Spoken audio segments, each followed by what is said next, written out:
are looking at the covering. Okay, the covering here, we have the roofing sheets. Okay, we have the roofing sheets. Now we have the gutters. Okay, we have the gutters. We have the ridge cap. Okay, the ridge cap. We have nails, zinc nails. Okay, or nails generally for the sheets. Okay, then we have the we have drains. That is if we have the if. Okay, now depending on the roof pattern, okay, in some cases if you're using we have what we call trimmer. Okay, we have trimmer.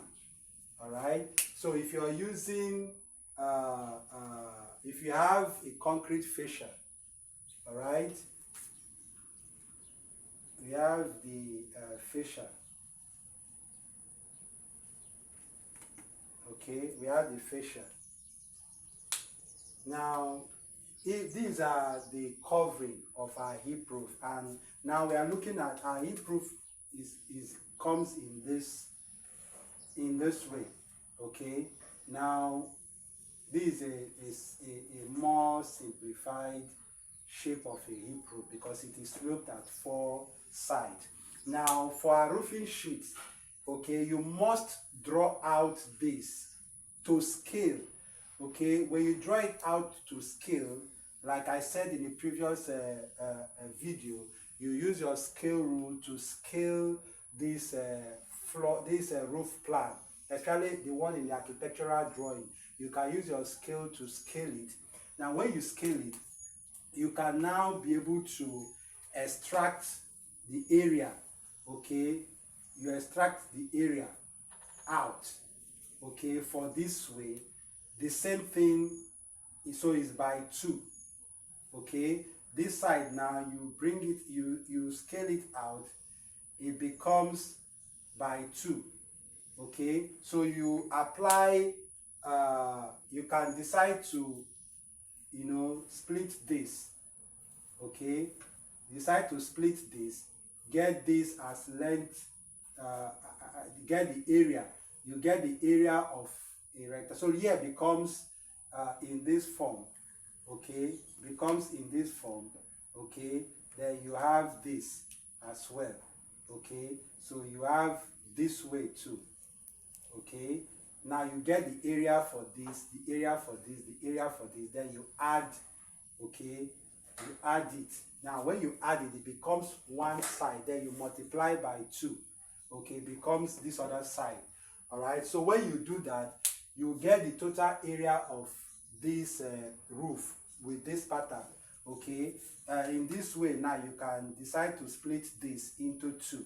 Okay, the width now you split it into 2. Okay, you just get one side, the area of one side of it, multiply by this other side 2, then by 2 again on this other side. So when you are done, you add then the total area. Okay, you have the total area. Okay, so when you have the total area, all you need to do is to now get the area of one roofing sheet. You get the total area of one roofing sheet, then divide it by one area of sheet. Okay, so that will now give you the number. Okay, the number of sheets required. Okay, so this will now enable you know the number of roofing sheets that will cover that building. Okay, so that is how you go about it. Then for your gutters, you know that your gutters, like in this case now, there is no gutter. Okay, there is no provision for gutter, except in a case where you have a shootout. Okay, you have a shootout or a porch. Okay, like this, where you have it in this form. Okay, so it means that this here now becomes the gutter. Okay, this is where the gutter is. Okay, this place is also where the gutter is. Okay, so this gutter now, you can now calculate by the length it gives from here to that point where you're taking it from. Okay, then you multiply by this other side by 2. That will give you the number of gutter that is required. Now for your ridge cap, okay, we have talked about it. For your ridge cap now has to do with the length you get from here, this way, this way, this way, this way, becomes the total length. Okay, if for example you scaled the drawing, you can use your scale rule to now add up all these distances, all these lengths, you add them up. Okay, all these parts, you add them up. They are all where the ridge cap runs. Okay, you add them up. So once you add them up, you now divide it by the length of one ridge cap. When you divide it by the length of one ridge cap, that will give you the number of ridge cap that is required for the roof. Okay, then for the nails, okay, the nails now is dependent on the spacings that the carpenter intend to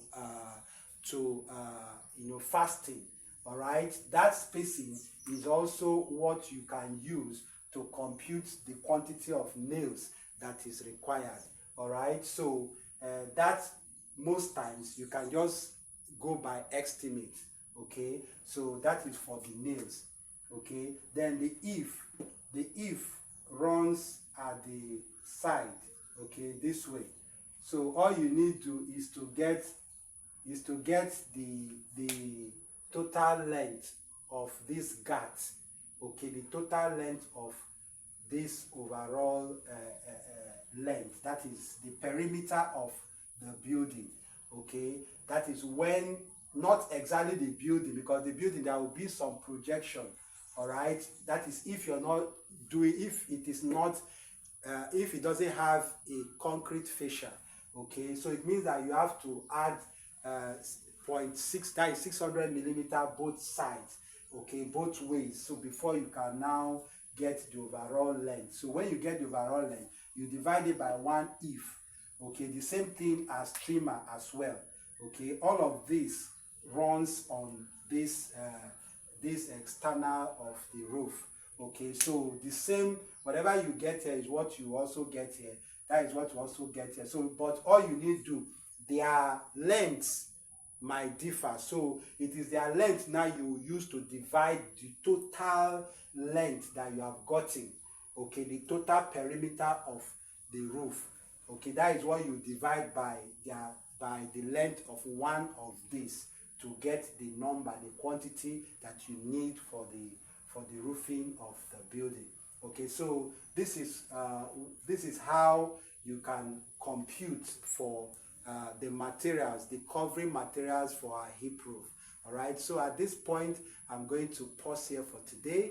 Please do well to stick to Benjina Construction Lecture Hall for more vital information as regards to construction. Thank you very much and do have a wonderful day. Thank you.